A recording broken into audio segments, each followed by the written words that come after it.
श्री गुरुभ्यो नमः. अंतर्ब्रह्मच्या आजच्या या व्हिडिओत आपल्या सगळ्यांचं मनपूर्वक स्वागत आहे. या व्हिडिओचं शीर्षक ऐकून कदाचित आपल्यापैकी अनेक जण बिचकले असतील. मात्र तरी देखील हे वास्तव आहे याचा स्वीकार आपल्याला करावाच लागेल. आपणही कधीतरी शालेय जीवनात असेल, महाविद्यालयीन जीवनात असेल किंवा अगदी अलीकडच्या काळात जिथे आपण नोकरी किंवा व्यवसायानिमित्त अनेक लोकांच्या संपर्कात येत आहोत, मात्र त्यातील मोजक्याच मंडळींच्या जवळ जाऊन त्यांच्या मानसिक भावनिक पर्यावरणामध्ये आपल्याला काही स्थान आहे किंवा आपल्या मानसिक भावनिक वातावरणामध्ये त्यांना काही एक खास जागा आहे, अशा परिस्थितीमध्ये आपण हा अनुभव अनेकदा घेतला असेल. मैत्रीमध्ये एक वेगळ्या प्रकारची गुलामगिरी ज्यावेळेला आपल्याला अनुभवायला येते, त्यावेळेला आपण ती मैत्री क्षणामध्ये तोडतो आणि तिथून निघून जातो. खरं तर अशा प्रकारे घटना घडण्यासाठी एखादं निमित्त, एखादं कारण पुरेसं ठरतं. मात्र ही गुलामगिरी ज्या क्षणी आपण मैत्रीचं नातं स्वीकारलेलं असतं आणि त्या नात्यामध्ये जिथं व्यवहार येतो, तिथंच याची सुरुवात खऱ्या अर्थानं झालेली असते. आता तुम्ही म्हणाल, मैत्री ही अतिशय निखळ असते, इथे व्यवहार कुठून आला? बघा, एका मैत्रिणीने दुसऱ्या मैत्रिणीला फोन केला आणि तिने तो फोन उचलला नाही, तर स्वाभाविकच जिनं फोन केलेला आहे, तिचं मन खट्टू होतं. इथे अदृश्यपणे फोन उचलण्याची जी अपेक्षा आहे, ती अधोरेखित होते. आता तुम्ही म्हणाल, हे तर अगदी सहज आहे. मी फोन केला तर समोरच्यानी फोन उचलायला पाहिजे, हे अतिशय स्वाभाविक आहे. हो, अगदी बरोबर, इथपर्यंत स्वाभाविक आहे. मात्र ज्यावेळेला फोन उचलला नाही म्हणून तिच्या मनामध्ये जी खट्टू होण्याची किंवा नाराज होण्याची जी प्रतिक्रिया निर्माण झालेली आहे, ती अतिशय अस्वाभाविक आहे. इथे मैत्रीला गृहीत धरलं गेलेलं आहे. आपण अनेकदा अशा छोट्या-छोट्या चुका करत राहतो आणि ज्यावेळेला या चुकांचा डोंगर बनतो, त्यावेळेला समोरची व्यक्ती या ओझ्यातून एका क्षणामध्ये बाजूला निघते आणि आपली ती मैत्री तिथेच संपुष्टात येते. जरा नीटपणे, शांतपणे विचार करूयात, की आपल्याला मैत्रीची गरज का भासते? खरं तर आपण एका वेगळ्याच असुरक्षित वातावरणामध्ये वाढलेलो आहोत, घडलेलो आहोत. त्यामुळे क्षणोक्षणी आपल्याला कोणाची ना कोणाची तरी सोबत लागते. आता एखाद्याला हे अजिबात पटणार नाही. मात्र पटलं जरी नसेल, तरी देखील हे खरं आहे, वास्तव आहे, हे काही क्षणांमध्ये आपल्याही लक्षात येऊ शकेल. ज्या वेळेला व्यक्ती स्वतः आतमधून पूर्ण असते, स्वयंपूर्ण असते, तिच्यामध्ये आत्मविश्वास पुरेपूर भरलेला असतो, त्यावेळेला ती कुठल्याही एका व्यक्तीवर अवलंबून न राहता समोर आलेल्या कुठल्याही व्यक्तीबरोबर अगदी सहजपणे जोडली जाते आणि कुठल्याही अपेक्षेशिवाय. माणूस दुसऱ्या व्यक्तीकडून अपेक्षाच अशा वेळेला करतो, ज्यावेळेला त्याला स्वतःला काही बाबतीमध्ये न्यूनगंड वाटत असतो, कमीपणा वाटत असतो. थोडंसं मागे जाऊन शालेय जीवनापासूनचे आपले मित्र-मैत्रिणी आपण आठवा. शालेय जीवनातील किती मित्र-मैत्रिणी आत्ता आपल्यासोबत आहेत किंवा महाविद्यालयीन किती मित्र-मैत्रिणी असे आहेत, जे कोणत्याही सहेतुकतेशिवाय, कोणत्याही फायद्या-तोट्याशिवाय आपल्याशी आजही जोडलेले आहेत. काही सन्माननीय अपवाद असलेल्या व्यक्तींच्या बाबतीमध्ये या गोष्टी लागू होणार नाहीत. मात्र आपण इथे सर्वसामान्य लोकांच्या आयुष्यातील एक अतिशय हळवा, मात्र कधी-कधी त्रासदायक असणारा जो कोपरा आहे, त्याच्याविषयी बोलत आहोत. 15-15, 20-20 वर्ष घट्ट मैत्री असलेलं नातं एका क्षणामध्ये तुटतं आणि एकमेकांचा कायमचा निरोप घेतला जातो. खरं तर नुसतं शब्दांनी तोडून नातं तुटत नाही. अदृश्यपणे आपण त्या मित्रत्वाचा, त्या मैत्रीचा कायम विचारच करत राहतो. कारण आपण इतक्या वर्षांच्या प्रवासामध्ये त्या व्यक्तीवर खऱ्या अर्थानं डिपेंडंट म्हणजे अवलंबून झालेलो असतो. आणि इथे आपली खऱ्या अर्थानं पडझड सुरू होते. आपण ज्याही कुणाशी मैत्री केलेली आहे, ती मैत्री होत असताना सुरुवातीचा पॉइंट नेमका कोणता होता, हे जर आपण क्षणभर थांबून आठवलं, तर आपल्याला लगेच लक्षात येईल, की ही निर्हेतुक म्हणजे कोणताही हेतू नसलेली मैत्री अजिबात नाही. मुळात मैत्री होतानाच आपलं त्या व्यक्तीशी पटतं आहे का, हा स्वार्थी विचार करूनच कुठलीही मैत्री होत असते. मग पुढे-पुढे जसजसं आपण त्या मैत्रीमध्ये काळ घालवायला लागतो, तसतसं आपल्या मनातल्या गोष्टी किंवा त्या व्यक्तीच्या मनातल्या गोष्टी एकमेकांना शेअर केल्या जातात. आपलं आत-बाहेर आपल्या कुटुंबातल्या व्यक्तींना माहिती नसतं, मात्र आपल्या बाहेर असलेल्या मित्र-मैत्रिणींना माहिती असतं आणि मग इथेच आपल्या चारित्र्याविषयी किंवा आपल्या व्यक्तिमत्त्वाविषयी छेदन अदृश्यपणे सुरू होतं.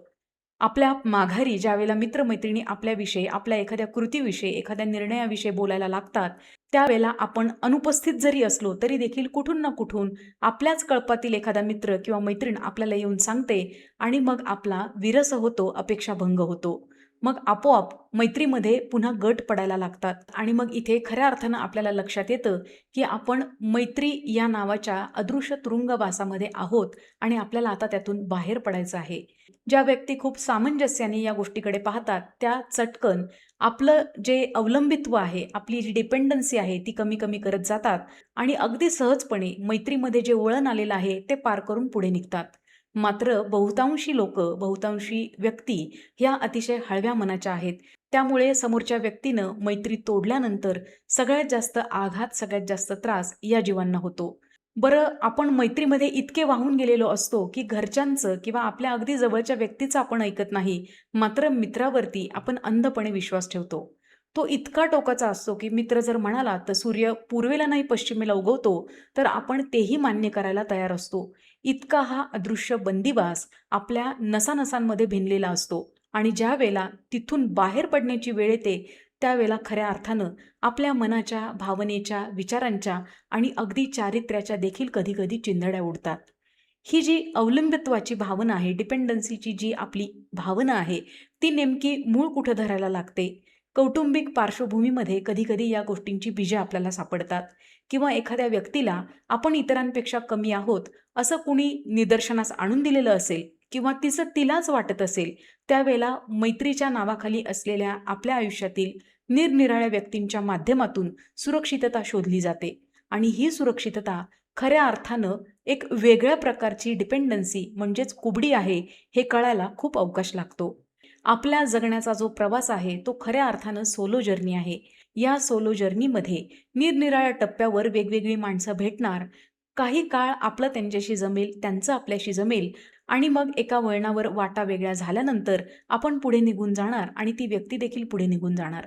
बऱ्याचदा ही प्रक्रिया सहज भावाने, सुलभतेनं आपल्याला स्वीकारता येत नाही आणि मग तिथे खूप मानसिक ताण आणि भावनिक गुंतागुंत तयार होते. यातून पलीकडे जर जायचं असेल, तर आपली मुळं, आपलं जे फाउंडेशन आहे, आपला जो बेस आहे, तो पक्का असायला हवा. तो पक्का करत असताना आपल्यात न्यून काय आहे आणि आपल्यात अधिकचं काय आहे, याचा हिशोब ज्या त्या व्यक्तीनं प्रत्येकानं आपापला करायला हवा. तर आणि तरच व्यक्तीला स्वतःमधील चांगल्या आणि वाईट गोष्टींची जाणीव होईल. ज्या गोष्टी चांगल्या आहेत त्यानं हुरळून न जाता आणि ज्या गोष्टी न्यून आहेत, कमी आहेत, त्यामुळे स्वतःचं खच्चीकरण न करता या दोन्हींमध्ये समतोल साधत, बॅलन्स साधत आपल्याला पुढे जावं लागेल. तरच आपण आयुष्याचा खऱ्या अर्थानं आनंद घेऊ शकतो. अनेक स्त्री-पुरुषांच्या आयुष्यामध्ये मैत्रीमुळे प्रचंड मोठी वादळं देखील निर्माण झालेली आहेत. आपण अशा वादळाचा बळी ठरू नये याची काळजी प्रत्येक जीवानं आपापली घेतली पाहिजे. मंगलम या ऑनलाईन कार्यशाळेच्या निमित्तानं एका मुलीनं अतिशय मोकळेपणाने विचारलेला हा प्रश्न या व्हिडिओच्या माध्यमातून आपल्या सगळ्यांच्या हिताच्या दृष्टिकोनातून आपल्यासमोर मांडावासा वाटला. शालेय जीवनापासून किंबहुना बालवाडीपासून तिची एकच एक मैत्रीण होती आणि अचानक तिचं लग्न झालं.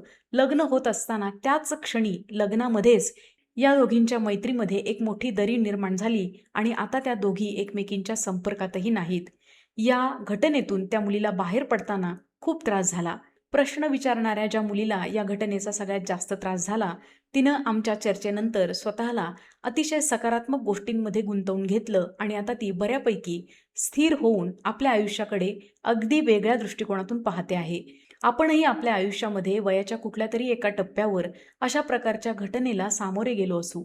मात्र त्या व्यक्तीविषयी किंवा घडलेल्या घटनांविषयी कुठलीही कटुता मनात न ठेवता, समोरच्या व्यक्तीची मनस्थिती काहीतरी वेगळी असू शकेल किंवा मी जे समजून घेतलं ते काहीतरी वेगळं असू शकेल, असा विवेकी विचार जर आपण केला, तर जे काही घडलं आहे ते अगदी सहजतेनं नैसर्गिकपणे स्वीकारून आपण आपला पुढचा रस्ता आनंदाने चालू शकतो. आपल्या सगळ्यांच्या आयुष्यामध्ये हा जो सोलो जर्नी आहे, त्याच्यावरती मार्गक्रमण करत असताना त्यासाठी लागणारं बळ, धैर्य, सामर्थ्य, शांतता आणि दूरदृष्टी आपल्या सगळ्यांना प्राप्त होवो, ही सदिच्छा सद्गुरूंच्या चरणी व्यक्त करते आणि आज या व्हिडिओमध्ये इथेच थांबते.